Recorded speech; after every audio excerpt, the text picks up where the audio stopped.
Good afternoon এইস কিচেনের বন্ধুরা, আজ আমি বানাবো জর্দার সেমাই বা শুকনো সেমাই। অনেক সময় দেখা যায় সেমাই রান্না করার পরে সেমাইটা হয় নরম হয়ে যায়, না হলে ঠান্ডা হওয়ার পরে একদমই শক্ত হয়ে যায়। আজকে আমি বানিয়ে দেখাচ্ছি একদম ঝরঝরে জর্দা সেমাই। তাহলে চলুন দেখে নেওয়া যাক। জর্দা সেমাই বানাবার জন্য এখানে আমি নিয়েছি 250 সেমাই এবং 100 খোয়া গ্রেট করে নিয়েছি, আর 1 কাপ পরিমাণে উষ্ণ গরম দুধ। আর এখানে কিছু ড্রাই ফ্রুটস নিয়েছি, যেমন নিয়েছি কাজু, আমন্ড, কিশমিশ, পেস্তা এবং কেশর। ড্রাই ফ্রুটসগুলো আপনাদের পছন্দ মতো আপনারা ইউজ করতে পারেন। এবার মিডিয়াম ফ্লেমে একটি কড়া বসিয়ে কড়াইয়ের মধ্যে 2 চামচ ঘি দিয়ে দিচ্ছি। ঘিটা যখন মেল্ট হয়ে যাবে তখন ঘিয়ের মধ্যে দিয়ে দিচ্ছি কাজু, আমন্ড এবং পেস্তা।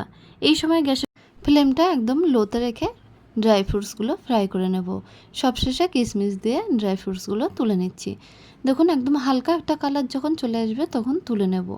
এবার ওই একই ঘিয়ের মধ্যে দিয়ে দিচ্ছি 3টে তেজপাতা, কয়েক টুকরো দারুচিনি এবং 4টে গরম মশলা, আর দিচ্ছি 5 থেকে 6টা লবঙ্গ।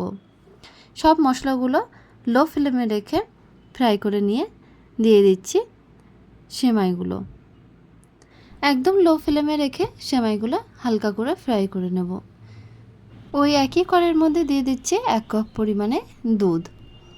এরপরে দুধের মধ্যে দিয়ে দিচ্ছি 2 থেকে 3 চামচ চিনি। চিনির পরিমাণটা আপনারা আপনাদের স্বাদ অনুযায়ী দিতে পারেন। আর কিছুটা কেশর আর 1 চামচ ঘি দিয়ে দেবো। 250 সেমাই নিয়েছি, এই সেমাইয়ের জন্য 1 কাপ দুধই যথেষ্ট।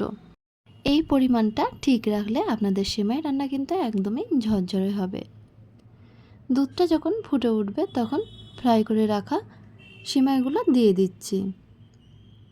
সেমাইটা দিয়ে একটু হালকাভাবে নাড়াচাড়া করে নেব। এই সময় গ্যাসের ফ্লেমটা কিন্তু একদম লোতে রাখবো। দেখুন দুধের সাথে সেমাইটা মিক্সড করে নিয়ে দিয়ে দিচ্ছি ফ্রাই করে রাখা ড্রাই ফ্রুটসগুলো। সমস্ত ড্রাই ফ্রুটস দিয়ে দেবো। এরপরে গ্রেট করা খোয়াগুলোও দিয়ে দিচ্ছি। দেখুন সমস্ত খোয়া দিয়ে দিয়েছি। এগুলো বেশ ভালোভাবে মিক্সড করে নেব। নেওয়ার পরে একদম লো ফ্লেমে রেখে ঢাকনা দিয়ে রেখে দেবো 5 মিনিট। 5 মিনিট পরে ঢাকনাটা তুলে আবার একটু নাড়াচাড়া করে নেব। দেখুন সেমাইগুলো দেখে বোঝা যাচ্ছে অনেকটা কিন্তু নরম হয়ে এসেছে। এবার ভালোভাবে একটু মিক্সড করে নিয়ে আবারও ঢাকনা দিয়ে রেখে দেবো 5 মিনিট। আর পুরো রান্নাটাই কিন্তু একদম লো ফ্লেমে করতে হবে। আরও 5 মিনিট রেখে নাড়াচাড়া করে নেব। দেখুন উল্টে পাল্টে একটু নাড়াচাড়া করে নিচ্ছি। দেখুন দেখে বোঝা যাচ্ছে সেমাইটা কতটা ঝরঝরে হয়েছে। তাহলে তৈরি হয়ে গেছে আজকে আমার আরও একটি নতুন রেসিপি, জর্দা সেমাই বা শুকনো সেমাই।